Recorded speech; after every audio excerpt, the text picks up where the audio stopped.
Merci Madame la Présidente. Une nouvelle étude épidémiologique confirme la présence de 4 foyers de cancer pédiatrique dans mon département. Autrement dit, dans ces communes, les enfants développent plus de cancers que la moyenne constatée ailleurs. Je parle de Périgny, je parle de Saint-Rogatien, dont la surincidence de cancer pédiatrique est connue depuis 2018, soit 7 ans déjà. Nous pouvons désormais y ajouter Loumeau, Saint-Vivien, proche de La Rochelle, et une zone entre Saintes, Cozes et Sablonceau. Ces villages sont des territoires ruraux, entourés de champs où l'on cultive des céréales à grand renfort de pesticides. Et ces mêmes pesticides, on les retrouve dans les cheveux et dans les urines des enfants, comme le relève une campagne de recherche citoyenne conduite il y a 1 an.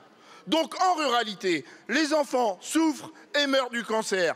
Des parents sont inquiets, des élus locaux alertent. Alors, Monsieur le Premier ministre, que répondez-vous aux familles?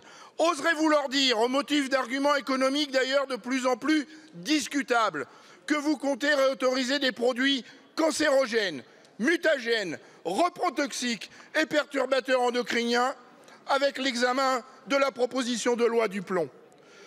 Quand déciderez-vous réellement de nous protéger en évaluant sérieusement l'effet cocktail et la toxicité chronique des pesticides? Mais surtout, les alternatives à l'agriculture intensive existent. Elles s'appellent agronomie, agroécologie, agriculture biologique, agroforesterie, lutte biologique. On sait faire, les rendements sont là, les résultats robustes.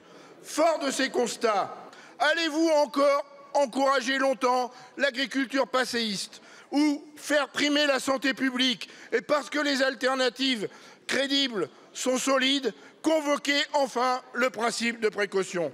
L'enseignement de ce nouvel épisode effroyable, c'est que nos enfants nous accuseront et que plus jamais nous pourrons leur dire que nous ne savions pas.